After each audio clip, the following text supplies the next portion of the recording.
pledge allegiance to the flag of the United States of America and to the republic for which it stands, one nation under God, indivisible, with liberty and justice for all. Now the Texas flag. Honor the Texas flag.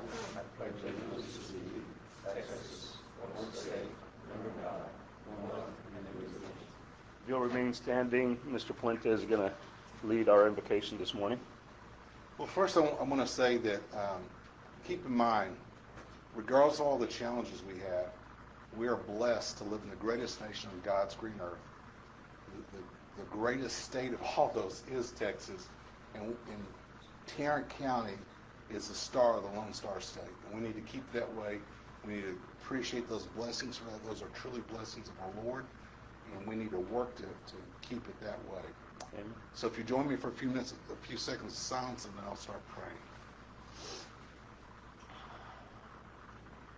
Lord, it's just great to take a moment of silence to just clear our minds, hear our own heartbeat, and know that you're the one that makes that heartbeat.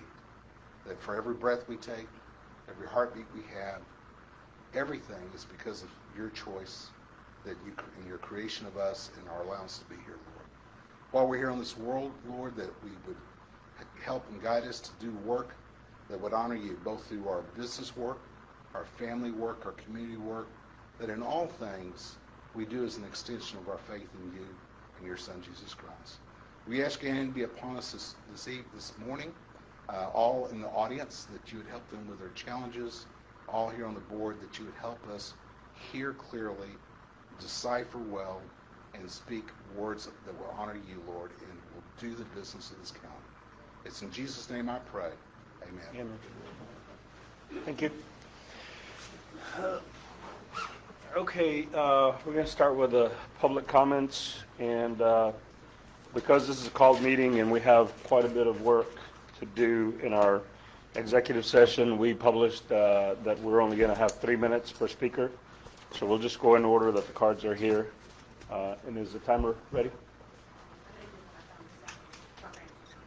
Okay. So we'll start with Doreen Geiger.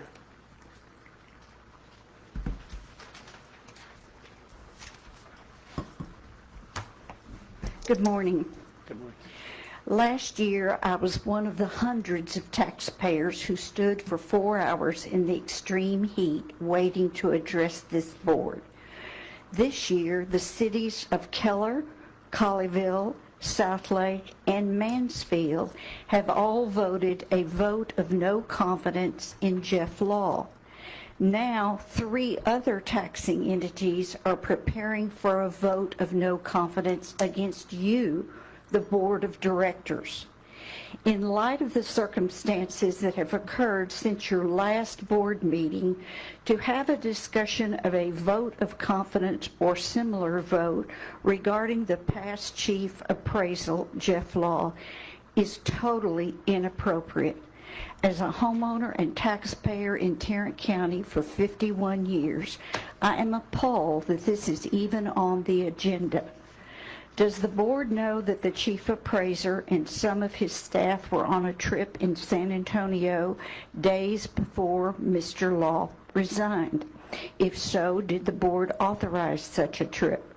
Will the board ask for a review of expenses?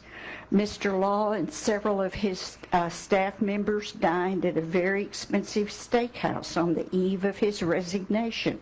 If this is true, is this acceptable to the board? Review of the information systems, computers, software, processes, procedures, and operations used in support of the activities of the appraisal district.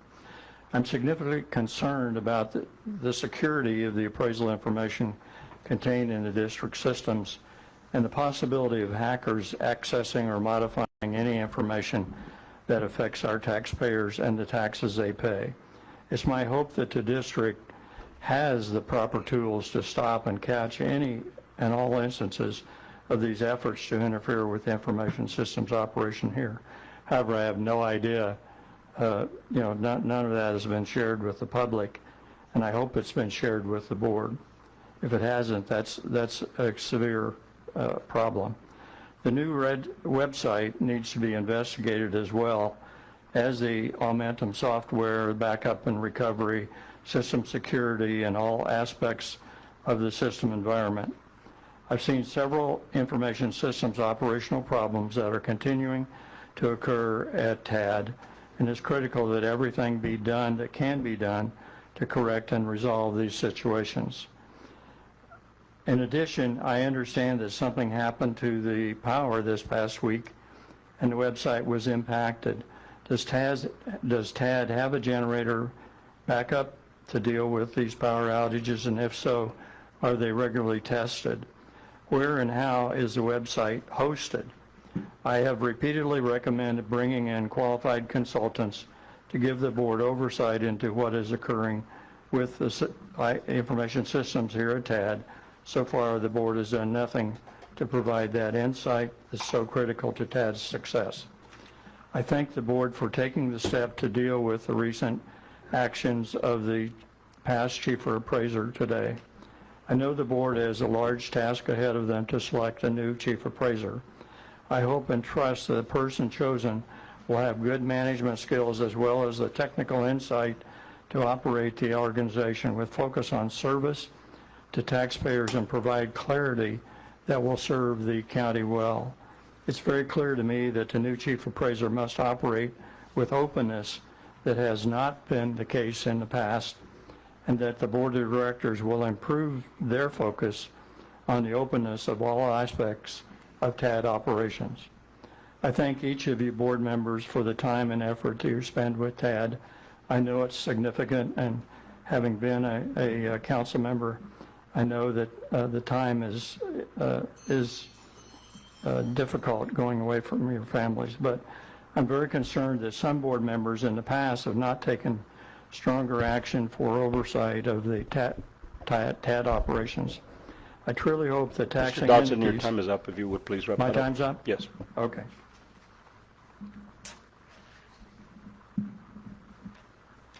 Thank you, Mr. Dodson. We have Patricia Nolan.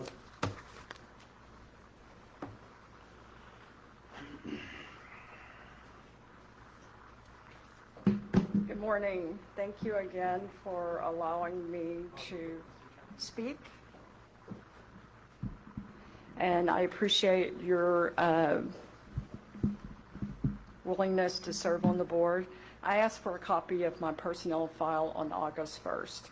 After not hearing back from the district, I emailed Jeff Law, Jeff Craig, and Janet, the HR manager, and told them I would come by for it and pick up a copy.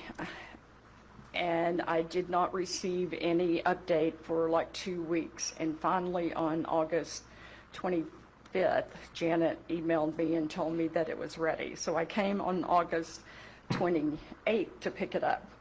After arriving at TAD and inquiring about the information I had requested, customer service presented me with an envelope that Janet had ready for me, but I had to sign a piece of paper stating that I had received the information that I had requested.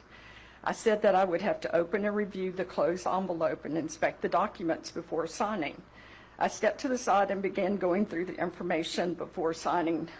I had received it. After 10 or 15 minutes, I was approached by the officer on duty at TAD and stated that I needed to sign the paper and leave the building. I responded that I had not gone through it all and would not sign until I inspected what information was given to me. He told me again to sign and finish looking at the packet of information received outside of the building. After leaving TAD, I made a Public Information Act request for the electronic file. As I had felt I had the right to finish looking at the documents before signing. I did not cause a scene or make any comments. I was simply inspecting the documents. I received an email from Ricardo stating, "Thank you for the submission. We estimate to respond to you on or about September 22nd. The 10th day would have been September 12th, if not before then."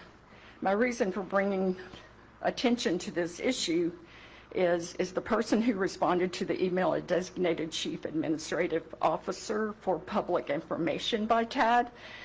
Highly concerning, since the information provided in the response email was not in compliance according to the Handbook on Public Information. There was not a set date, an hour the information would be ready, but an estimate. The request was made on August 28th, 2023. Requested information was estimated to be delivered on or before September 22nd. Seems like a long time for a copy of an electronic file recording with a specific date and time of 1 hour. In other words, it was not a vague request, but a very specific request and time frame for 1 hour. This information was told as of the other day that it would not be available until after this board meeting. Surprisingly enough, today at 7:33, I got an email saying that it was available for me. Why did the officer tell me that 10 minutes had not been long enough? Ms. Nolan, your time is up. If you would please wrap up your comments. Okay, and so basically, we as employees ask the taxpayers to read and sign documents submitted every day. Is this how the TAD Board of Directors wants Tarrant County payers treated? Thank you. Thank you. Daniel Bennett.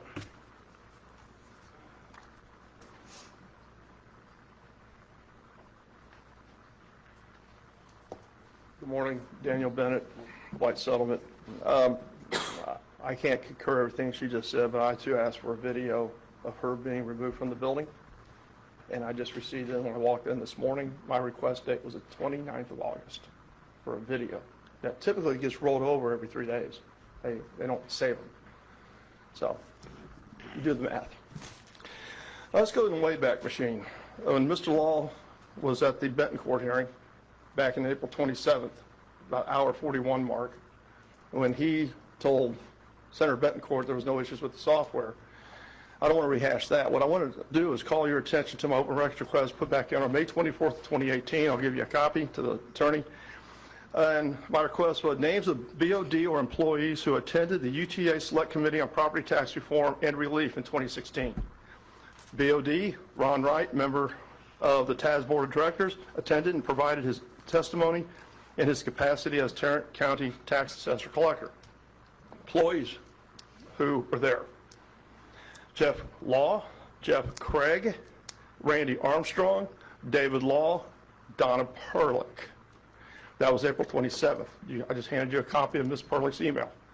Now, but 2 weeks later, stating, we got issues with the software. What happens at TAD stays at TAD. Tell them not to pay their bills. But yet, they're still here today. So they sat there and watched Mr. Law do his dog and pony show, and they've been gainfully employed since. Let's move on. When this first started, there was a letter that went to Renee Tidwell. Now, I wasn't intimately involved in any of this at the time when she received this whistleblower document. It was sent to Ms. Tidwell. She brought it up to Judge Whitley. I believe it was in a public meeting. I don't know. I just hear what the aftermath. Basically, Whitley told her to shut up. That's it. You're done. Well, I know Texture Court and Aumentum have a similar timeline. In development, implementation, go live, the whole 9 yards. And I believe there's some overlay here. So I think there was a vested interest in Ms. Tidwell not to speak to this whistleblower document, 4 pages. I do have a copy if you want it. Renee Tidwell has a copy. You don't have to get it from Dan Bennett. Okay.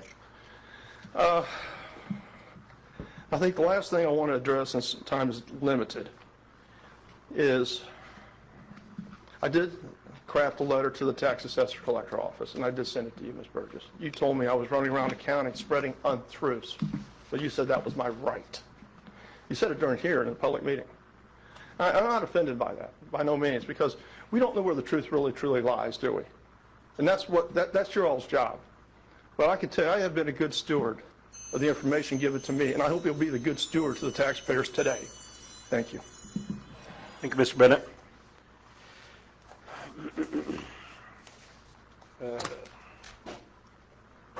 Maybe Charles Crouch? Oh, Chandler, sorry. Sorry about that, Chandler. No worries. I knew It's better than that. easy name to forget around here. Ready? Set, go. All right. Well, thank you for your time here today. the handful of things I want to bring up. The first thing that I want to acknowledge is, in my view, the heroic actions of the employees at the appraisal district to stand up and speak the truth and call out what's going on behind these walls. And they put themselves at great risk. In fact, I'm not going to just focus on those guys. There were a number of employees that stood up in support of Jeff Law whenever at a board meeting. The fact that the employees feel like they have to come out in public view to expose themselves, or even anonymously putting themselves at great risk to expose wrongdoing, to me shows some lack of competency, lack of courage on this board to take ownership of the issues going on in this building. I believe that that is the central issue that we're dealing with, is differentiating between differentiating between ownership and blame. I think a lot of people avoid taking ownership for issues for the fear that they might be blamed for them. And it takes courage to do that. It takes standing on what's right, and it's never too late to start doing what's right. And the employees here have had to do that and speak their mind and putting themselves at great risk. I just want to acknowledge that, because without that, we wouldn't be where we're at today. We wouldn't stand to heal, because up to this point, we've had 2 board members being willing to be courageous in public. I know there's some other actions that have taken place behind closed doors that have resulted in us having board meetings to deal with issues and that sort of thing. I don't want to minimize that. I just know what I can see with my own 2 eyes. So I just want to mention that. I also want to mention, I don't always agree with all of the stances that are taken here, just like I'm going to celebrate the positive comments of the employees as well as the negative. It doesn't matter. At the last board meeting, there was an issue about the employee compensation and benefits. I just want to offer a different idea. First of all, I want to commend the board in taking up an issue to try and reduce the budget.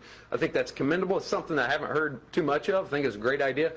I wanted to propose the idea that all existing or retired employees get to retain those benefits, and we only discontinue it for new employees coming on, just because it feels like kind of like moving the goalposts, dangling the carrot kind of thing.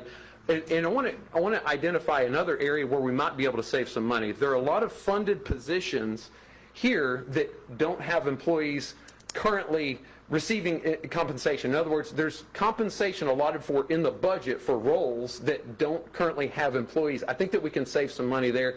Again, I just want to commend you guys for taking that up. Mr. Puente just steps up without a ton of background here, just willing to confront hard issues, and I appreciate your time. Thank you. Thank you, Mr. Chandler. Mr. Lon Burnman.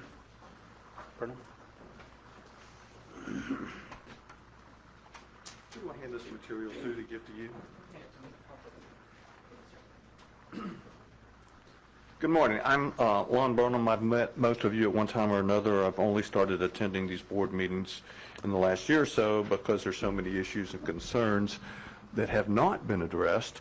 And moving forward, I'm hoping that the board will be addressed these concerns. I was a little surprised by action item number 8, because it seems a whole lot like closing the barn door after the horse is out. I mean, Mr. Law has taken another job. He's left. He is a past problem, but there are a lot of current problems that have been pointed out. If you need a review of the history, I suggest the article that I just pointed out to you is a very good piece in the Fort Worth Weekly, just this current issue in their static column. Lawless. It wasn't until we went after Tad that other media outlets began to notice the now departed chief appraiser's gross mismanagement. We have suffered from gross mismanagement. It's time to move on. All the previous speakers before I'm up here are talking about specific problems that need to be addressed. If you're not prepared to take on addressing these problems, maybe you need to voluntarily retire. I mean, you're here in kind of a very peculiar election process where it's not public, it's private. You may or may not really want to be here, but we have a lot of problems to work on, and I hope you'll work on the problems or move along, just like Mr. Lawless did. Thank you, Mr. Burnham. James O'Day. Thank you, Mr. O'Day. Gerald Miller.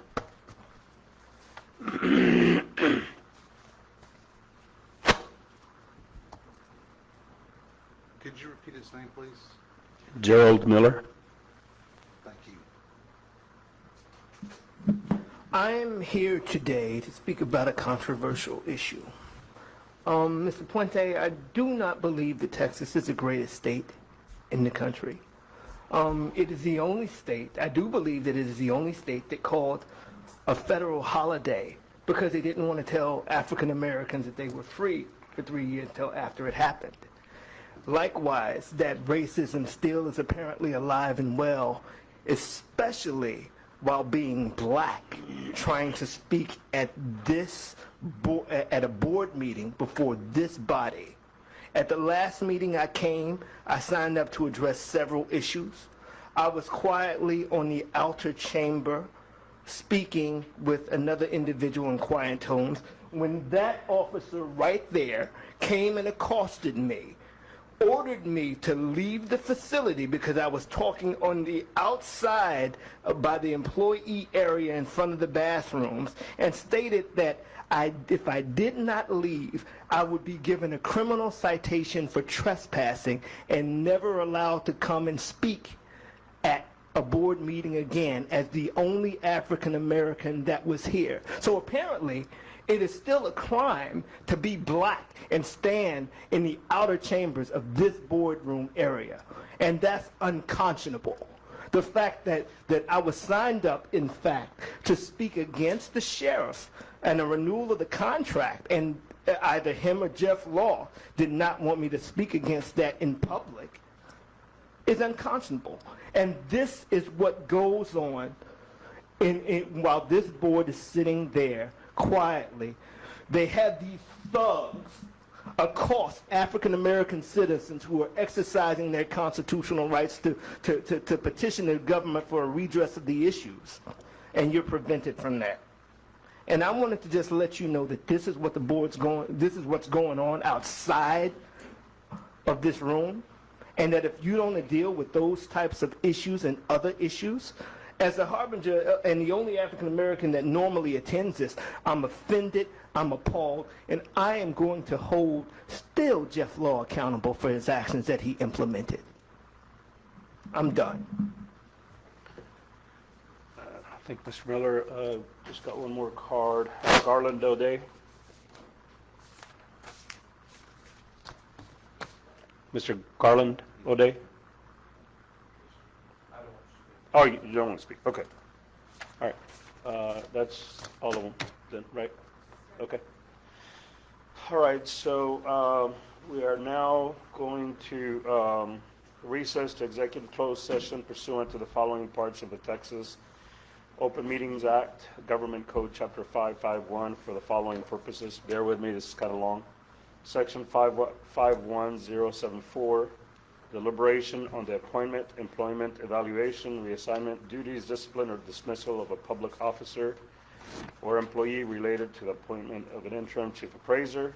Section 551.074, deliberation on the appointment of employment, evaluation, reassignment, duties, discipline, or dismissal, is this the same thing twice? Of a public officer or employee related to the search for a permanent chief appraiser.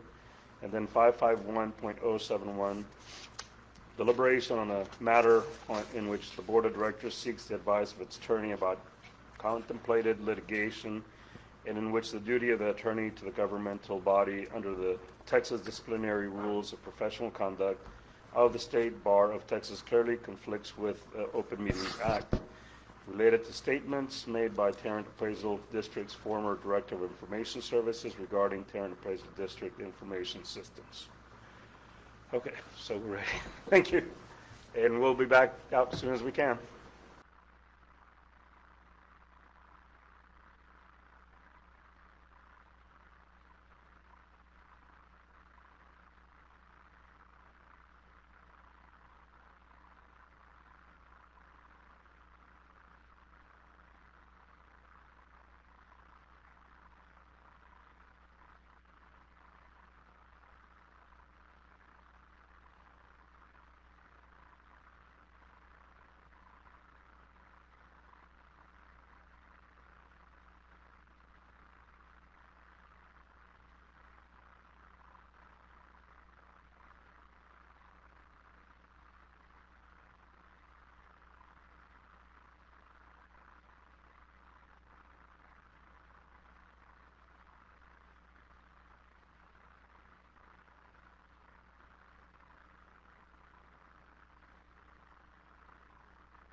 Since we're all here, we'll get started again.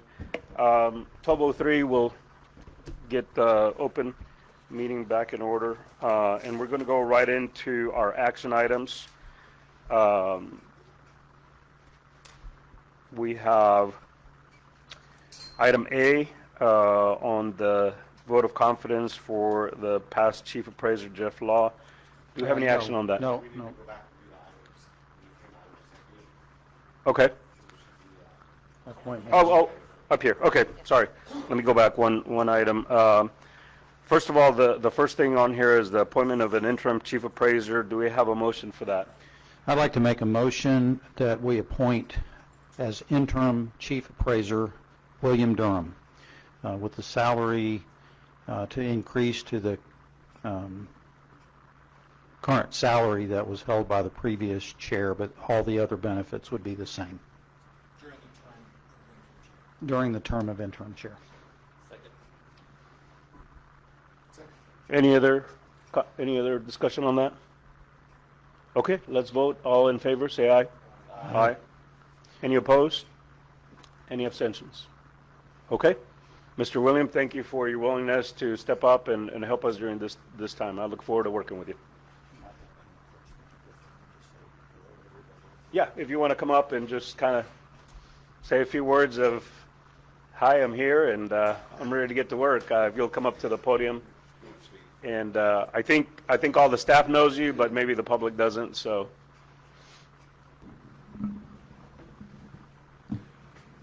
Well, first, thank you for your confidence in me.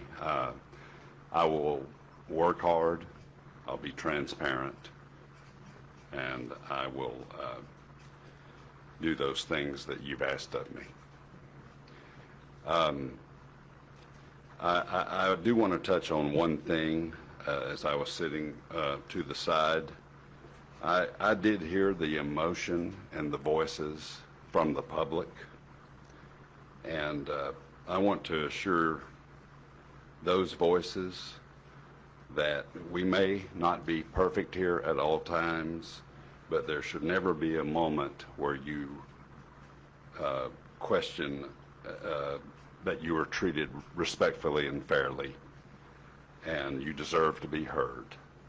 And we're going to incorporate that feeling to move forward and be the district that the public expects. So thanks again for the support. Thank you very much, and that's a great first start to assure the public that you intend to manage the district with honesty, integrity, and transparency, so I appreciate that. Okay, so next item, let's see, the search for a permanent chief appraiser. I guess I'll talk about that just real quick. We have identified 4 firms that we're going to reach out to begin to help us with the process of finding our next permanent chief appraiser. We're going to try to do it as quickly as can be done. We've already penciled in some meetings where we can reconvene and issue that contract if the time comes, and we're not going to wait till November, which is our next scheduled meeting. And so the sooner that we can get the information from these entities and we feel like we are at a position to appoint or assign a contract, then we'll meet again. It'll just be a one item on the agenda just to approve the contract and move on. So the soonest we think we could probably do that, we said was October 2nd.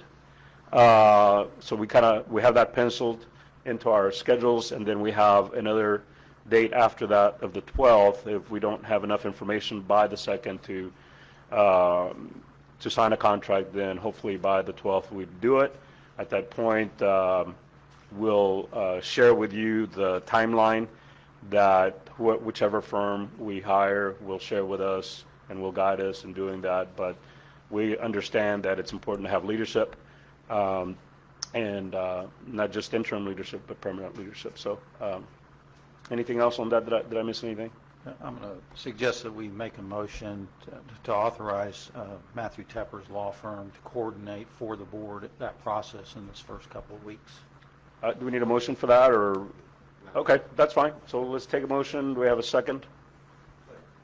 Okay, all in favor? Aye. Any opposed? Any abstentions? Okay. On the statements made by Tarrant Appraisal District's former Director of Information Services regarding Tarrant Appraisal District information systems, we asked Mr. Tepper to do an investigation. He has some findings already. Truly, the only way to know what happened is going to be by bringing in a third party to look at the logs, the computer logs, and do some forensic analysis of that to figure out whether at any point there was truly a breach into our systems or not. And so Mr. Tepper's firm is also in charge of that part as well. We've already identified a firm that can do the work, and they're part of the Texas approved vendor list, and so we can get that done relatively quickly. They do require a lot of information, and so that's the process where they are right now, gathering the data from the district before they can begin their analysis of that data. So that'll continue on. We do have, again, some findings that he's shared with us, but that really is the crux of the thing. Was there a breach, or was there not a breach? And we cannot tell you that yet until the IT firm is done with their investigation. Mr. Chairman, I want to follow up with that. There's a lot more to the investigation than just hiring a firm to do. It's kind of scoping and how much money they're going to spend and that sort of thing. And similar to the last thing, I think I'll also move that Mr. Tepper's firm be authorized by the board, by an action of the board, to begin that process and bring that back to us as well. Okay. All right. Moving on. I think that was a motion. Oh, restate your motion, please. The motion is to authorize Mr. Tepper's, and I'm sorry, I don't remember the firm's name. Matthew Tepper's our attorney. Yeah, MBDA. Authorize Mr. Tepper's firm to proceed with gathering information to figure out what we need for a scope of that investigation. Okay. Okay. Second, we have discussion. I thought we were actually... Did you turn on your mic? I thought this was, I guess it's just a matter of words, but we were going to, this initial step was to determine whether we had a breach or not. Correct. Okay, so that's what you're saying. No, I think there's more, we have to figure out what needs to be looked at, because if there was a breach, if we can determine what the impact to the public and to this board and to TAD itself needs to be investigated too. And I don't want to have limits on that. I want to have enough room to work to decide what he needs to bring back to us with this other firm in terms of their scoping. Okay. Is that the scope as you understand it, Matthew? Yeah, so I understand that you really want me to bring back two things, which is one, hopefully a report from an IT company that can verify whether or not there was a breach. And then two, you'd like for me to bring back kind of a scope of work that the board could consider as to whether or not y'all want to go out and retain somebody to do a more full-fledged audit of the information systems. Is that accurate? That is my motion. Oh, okay.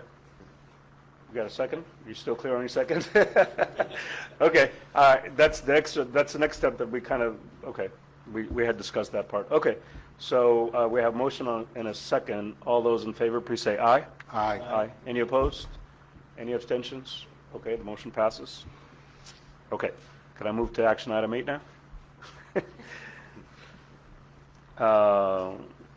Let's see. Yep. Okay. So item 8A. Any motions or comments on that? I'll open the floor. Yes, sir, I do have a motion. A lot has occurred since our last board meeting that the public is aware of and that we've become aware of, and we've gained more information on the past circumstances. in light of those things, I believe it's appropriate that we have on file what our position is in regards to the role of the past appraiser Jeff Law, Chief Appraiser Jeff Law. And so I am asking for a vote of confidence or no confidence. I'm asking for a vote of no confidence of our past Chief Appraiser Jeff Law based on his work up to the day of termination. He was not terminated. I'm sorry. Well, it's termination of employment, but anyway, whether he terminated or not, it's still, I think termination still applies. Let's say he resigned. Say his day of resignation. Yeah. We have a motion. Any second? I'll second that for discussion. Okay. I'll open up for discussion, then we have a motion and a second. I have a substitute motion. Okay. I move that the board formally accept and acknowledge the resignation of Jeff Law, former Chief Appraiser of the Tarrant Appraisal District, as warranted and essential to begin the process to restore public trust and confidence in the TAD organization and the fulfillment of its mission. Matthew, you want to give us some guidance on So how I we do think that? we've got a motion and a second that is on the table. I think that needs to be taken up first. Is that what? This is a substitute motion. Yeah, So, I mean, I think procedurally, I think Mr. Jordan's motion needs a second, and then we have to dispose of it and then go back to the first motion. Okay. So we have a substitute motion. Do we have a second for that? Okay. We got to second that. So then we need to deal with that motion first? Yeah, Okay. discussion. Discussion, all right. So I'll open it up for discussion, then we'll go back to the initial motion. I think these two motions kind of highlight the situation. When we had our board meeting the last time, there was a motion of no confidence, or a motion of confidence, and it was 3-2. And within a week of that event, circumstances came to light where I don't know how anybody else would have voted a second vote, but I've got a feeling, based on the fact that some entities have weighed in on this, that there would be, if Mr. Law was still employed here, it wouldn't be a motion of confidence, it would be a motion for termination. And in my opinion, just my guess, I think that would probably pass substantially today. So we're kind of in a situation where we don't get, as a board, to express that terminating somebody who's already resigned. In preparation for this morning, and I'll make this really short, but I went through and wrote a document for myself that what has gone on the last 2 years. In a recent newspaper article, Mr. Law was quoted as blaming the media, politics, and some TAD employees, but none of it at all reflected on him. And in my estimation, I think it all reflected on him. I think the reason those things came up weren't because of somebody's politics. They came from inside. Nobody asked him to get quoted in the paper as when somebody's asking him about transparency within TAD to point outside at a real estate agent. But he did. He stirred it up. He got suspended for 2 weeks in August a year ago. And one would think that would change his behavior, but I always thought it would continue. And since he's left, or since that time of the suspension, he came out swinging still at the taxpayer advocate. Catherine Wildman, the previous chairwoman, was recalled. We've had this circumstance come up. We had the website was a disaster. I was on the website last night trying to download something, and it was very, very slow. I went on my computer to do some other work, and it was downloading things very quickly. But for whatever reason, TAD's website wasn't being responsive to me last night. And so some of my research that I was trying to make sure I had right for today wasn't available. We were told, we had a meeting, I was presiding officer in March when we had a meeting talking about the website. I was concerned that things weren't going to function well. And we were told everything would be fine once notices came out. By my estimation, they weren't fine then, and it was several weeks before things started to improve. And I think problems still linger there. All of those things mounting up to this last incident from an employee within TAD, and for my part, I don't think the right culture would have allowed that to happen. And so I think there's been a lot of evidence, and if we were able to meet before the resignation, how do we as a board reflect that? So I don't know which motion we should go with.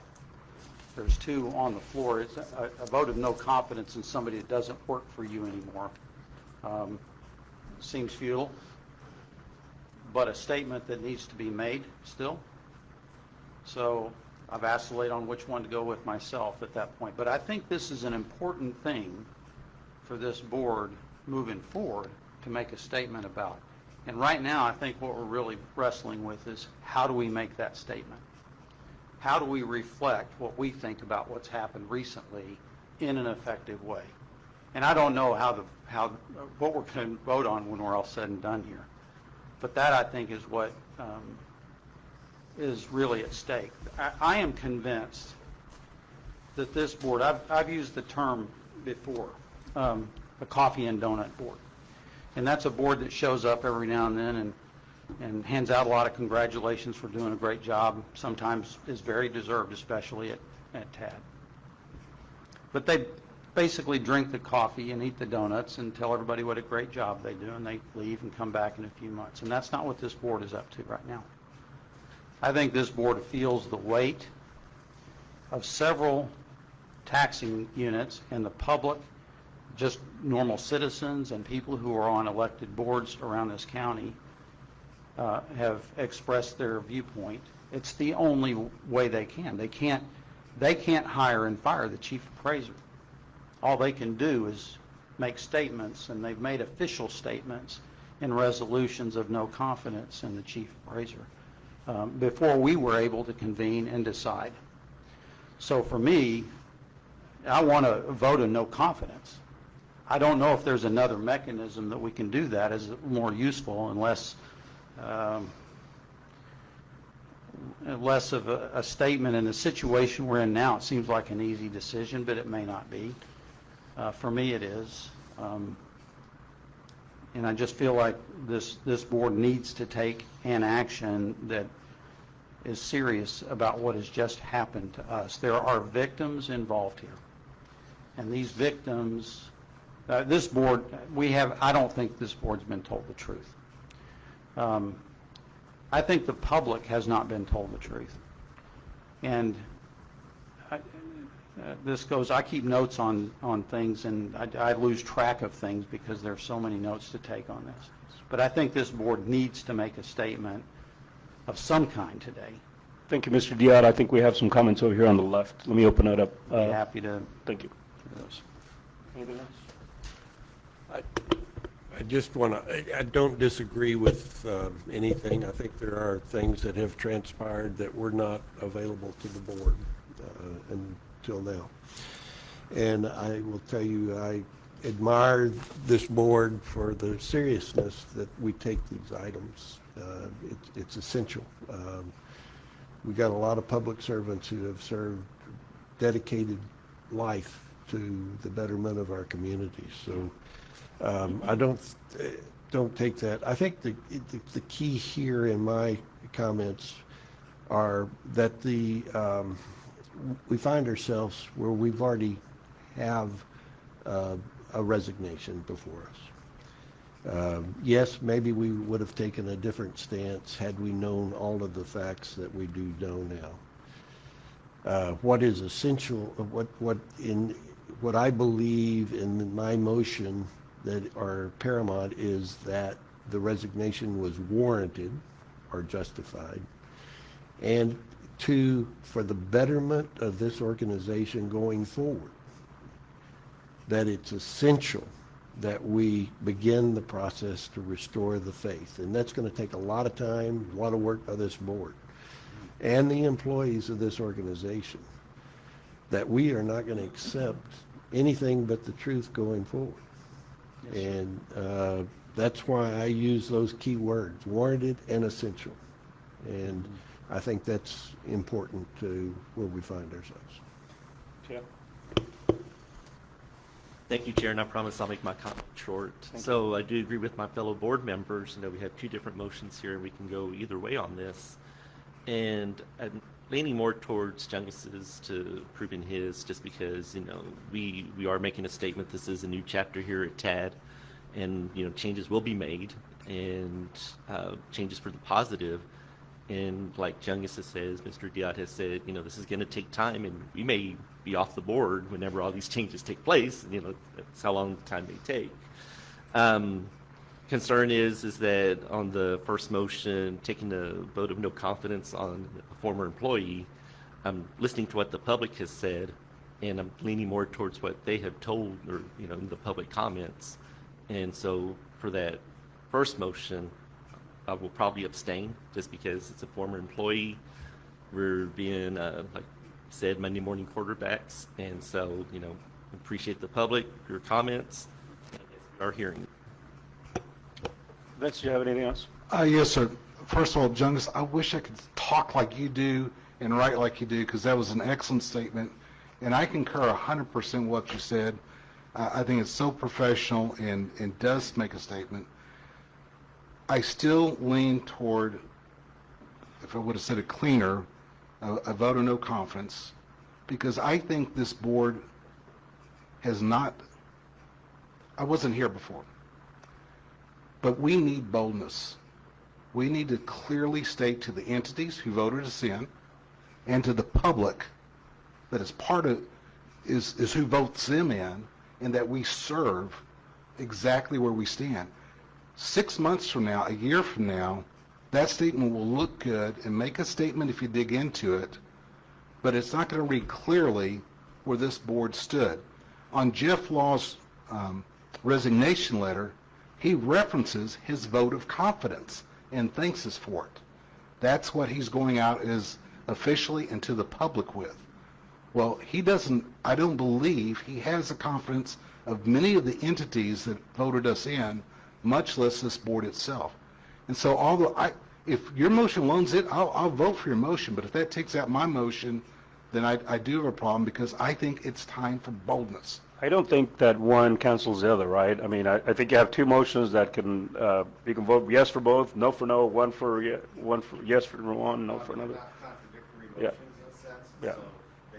So I'm all for your motion. A different way of saying You'll it. get my vote on that, but I am still going to ask for the boldness of this board to be clear with the public, with the entities, with the media, where we stand, and what occurred since the time of the last meeting, the amount of information we've gained, the report we got from Matthew, that there is no way, if we would have convened prior to his resignation, which was, he only gave us 2 days' notice. That's the other thing. And the fact that his resignation states publicly that he had the vote of confidence, I just believe that boldness is required. May I suggest an option, maybe, that we just rescind our vote of confidence from last meeting? We've done that before on the, the body Well, that would language be is the saying Vince, no. because that kind of canceled his motion. Yeah. No, it's,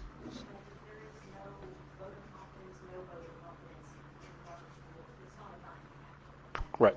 Yeah, we understand that. I think we understand that, but, I mean, that's probably a recommendation for Vince, and I think Vince has said he wants his motion. So, any other conversation? I'd like to say that, obviously, we know more than we did before, and the whole Monday morning quarterbacking is I'm not for that. The votes I make, the decisions I make are with the information that I have at the time, and I do the best that I can. I think we all do that. I also firmly believe that, and to your comments, Mr. Diat, that when the expectations are very clear, the right people get on the bus and the wrong people get off of it. And I think at the end of the day, the right people are on and the right people have jumped off the boat or the bus. And really that's what I'm looking for, is the actual outcome of the situation, not necessarily how we got there. So I don't think they're conflicting motions, so I'm going to go ahead and call for a vote on Mr. Jordan's motion first. So if you would give me a vote at this time. So aye in favor of his motion, nay. So all the ayes? Aye. Aye. Any nays? Point of information. We vote on this, but the other vote is still standing with Yeah, the second. then we're going to go back and vote on Mr. Puentes. Very good. Oh, it will replace it. Okay, Well, Come back and make it again. okay, Yeah, we're going to vote on Vince's motion one way or another. okay. So we're voting currently, we already voted. It was all yes. Any nays, any abstentions? No. Okay, so that did cancel your, but I'm going to open the board if you want to make your motion again. yes, Mr. Chairman, I make a motion that in light of the information, circumstances, report from Matthew Tepper, since we've received since our last board meeting, that we call for a vote of no confidence of our former chief appraiser, Jeff Law.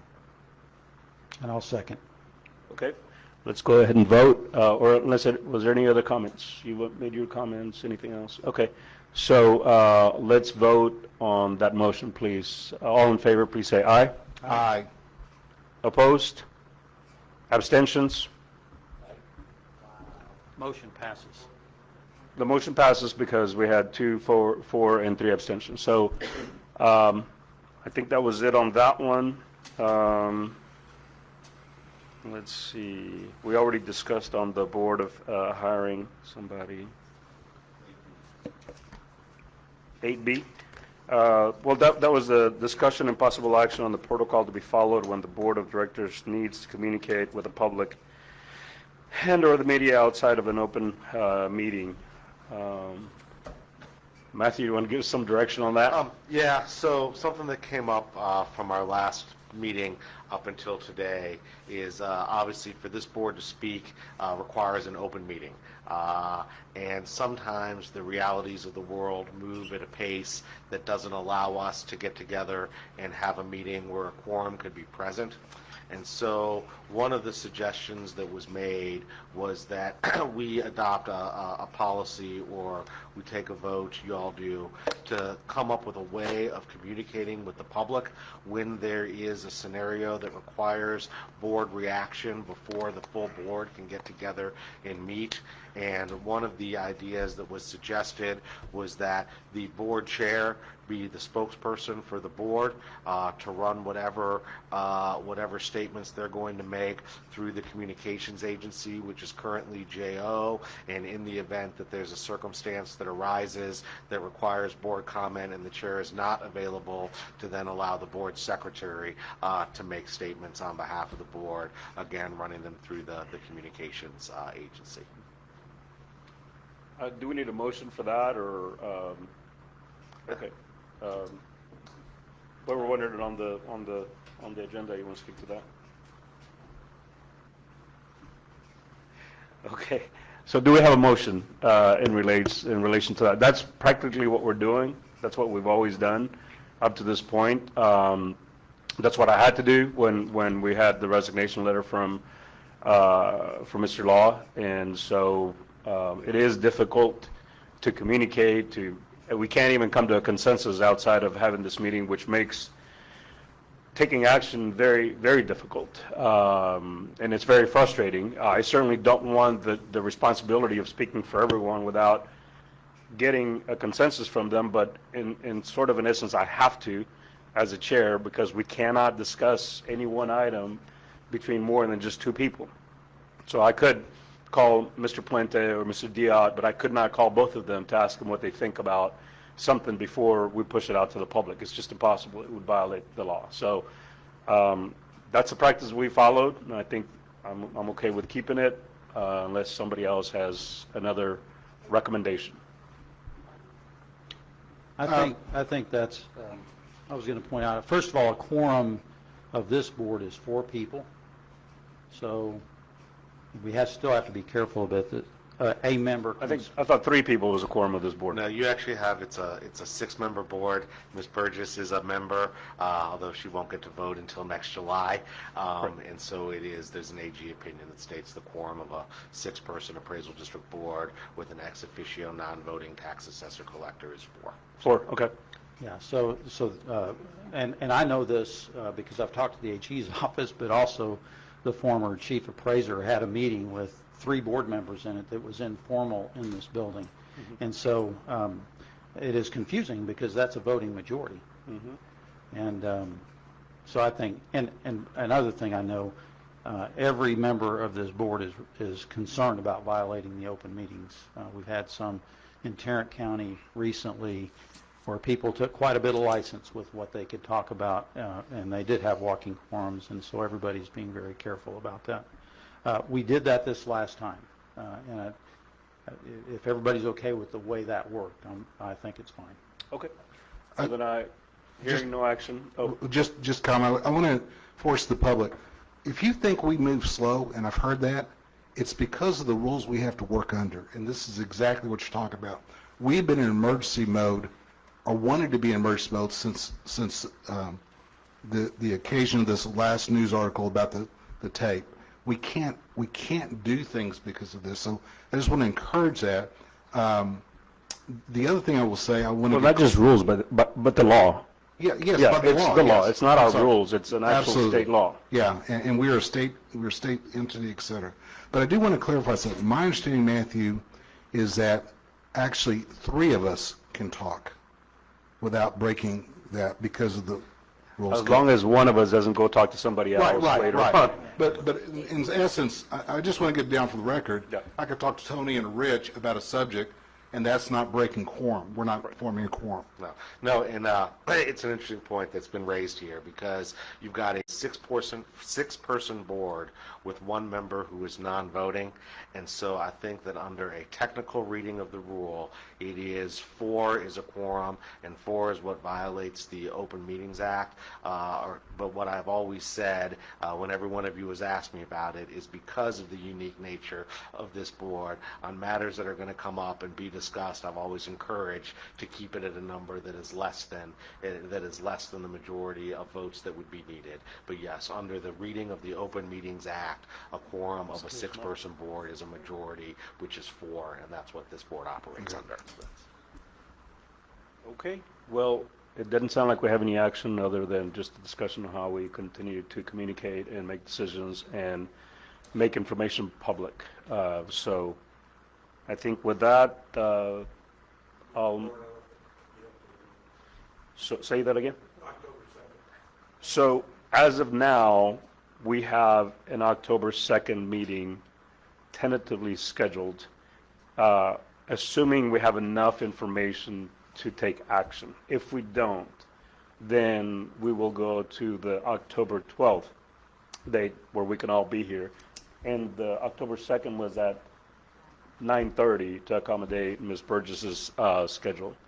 So that's the last thing on the agenda. With that, I'll take a motion to adjourn. So moved. All right, we're done.